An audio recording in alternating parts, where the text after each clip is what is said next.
So what to do if you broke no contact or you're thinking about breaking no contact with a toxic, abusive person? First off, don't do it. But if for some reason you did make the mistake of breaking no contact and you learned a valuable lesson, I'm sure, give yourself some grace and some credit. It's tough. It's tough going through these breakups, especially with a toxic, abusive, narcissistic, borderline, whatever. Toxic is toxic, abusive is abusive. For those of you who are new here, yeah, I've been broken up with over 75 plus times by a very incredibly toxic woman, and I've always gone back, blocked her, went no contact for a very, very long time. And, I know all of us struggle with this, with, wanting to reach out, or they might reach out, or just, however that falls. But for the most part, you have to remember that you're not with this person anymore for a reason, whether they discarded you, reverse discarded you, whatever, you're not with them for a reason. And not always, but more likely than not, they have not changed.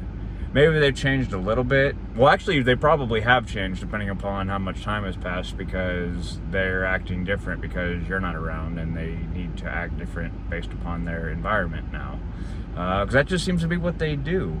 The things that were so important before, or they played, were important. The things that were important to you most likely aren't important to them anymore, because that never was important to them. So if you broke no contact, again, don't beat yourself up over it, but hopefully you learn the lesson and you don't go back and you don't do it again and you stay away.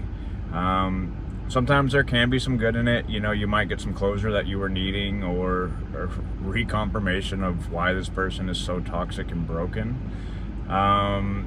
So for those of you who have, let's just say you have broken no contact. I know I haven't been on here in a while, so I don't know where everybody's at right now. You probably are learning or figured out that they're still hurting you, or still gonna hurt you, or it still doesn't make sense. And you have to listen to that. No matter how much your heart wants this person, everything else is screaming at you, no, run, get away, stop. It's the same, or it's gonna be worse, or whatever. Or they found new ways to hurt you. So gotta put your boots on and keep it moving, and just move on. And you gotta try your hardest to let go. And I know easier said than done. I know it's annoying when people say, "Oh, you gotta let go and move on," but you really do. But you're only gonna do that when you're ready. So I hope and pray that you're ready to do so. If you did reach out, or they did reach out and you responded. And for those of you who are thinking about it, because I know everyone on here, if you haven't broken the no contact, you think about it all the time. What if this? What if that? Or I want to say this, or I want to say that. I can't tell you what to do, but I highly recommend not doing so.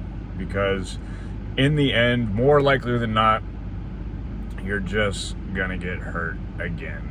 And in a different way, or a new way, or all the ways. And I'm trying to avoid that for all of y'all. Like I said, through going on almost 4 years now since I met her. Over 3 years of being together, but now there's 9-10 months of broken upness altogether, I would say. So that's almost 4 years of my life, and I'm still here dealing with it. I'm still here dealing with the emotions. I'm still dealing with the thoughts. I'm still dealing with the missing. I'm still dealing with, I know how bad she is for me, but I still love her and want her and all that. If we're not careful, these relationships, these people will eat up our lives. I know there's people on here that have been dealing with this for 10, 15, 20, 30 years. Like, I don't want that for anybody here. I don't want any of us here. I don't want anybody watching this for a year from now to still be watching narcissist videos. And I know we use that term narcissist a lot.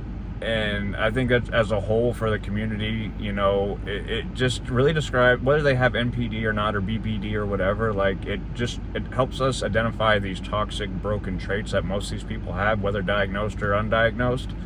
So again, it doesn't really matter what they have, but if we're not careful, we can stay stuck in these for years or the rest of our lives. And I just don't want that for anybody. I don't want that for myself. So I'm gonna keep this one short. I know I haven't been on in a while. I'm gonna be on more, but just, if you broke no contact, stop. You know, especially if they're hurting you or still playing games with you, you know, hey, maybe they did change and you're talking to them, and hey, great, you know what? Take it one day at a time, but protect your heart. Be careful with your vulnerability and having your heart open, because these types of people will use that to manipulate and abuse you. And if you're thinking about breaking no contact, I highly recommend you don't do it. I know everybody says that, but real talk, it's probably going to end just more tears and more pain and more heartache. So, you know, I pray and hope y'all continue to press forward, do the thing, get back to living your life, get back to your identity, look in the mirror and see who you are right now. Is that who you want to be right now? You know, who do you want to be? And you got to just, it's one day at a time.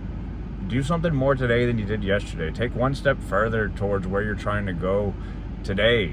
And then tomorrow, try to do that and do a little bit more. And then the next day, just a little bit more, whatever it is. You know, take your life back. Start living.